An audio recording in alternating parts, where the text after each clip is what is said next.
कवी आहेत किताबगंज. भावानुवाद केला आहे दीपाली विक्रांत यांनी. माझे वडील म्हणायचे की माणसाने त्याच भाषेत लिहावं ज्या भाषेत माणूस स्वप्न पाहतो. आज सकाळी मला भास झाला, मी तुझ्या भाषेत स्वप्न पाहतोय.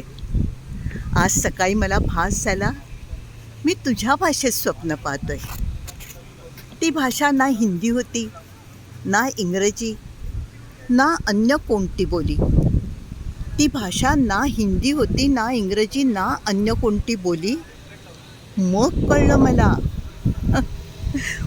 कळलं मला तुझ्या भाषेत लिहिता बोलता येत नाही.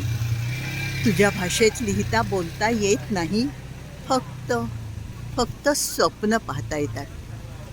कवी आहेत किताबगंज आणि भावानुवाद केला आहे दीपाली विक्रांत यांनी.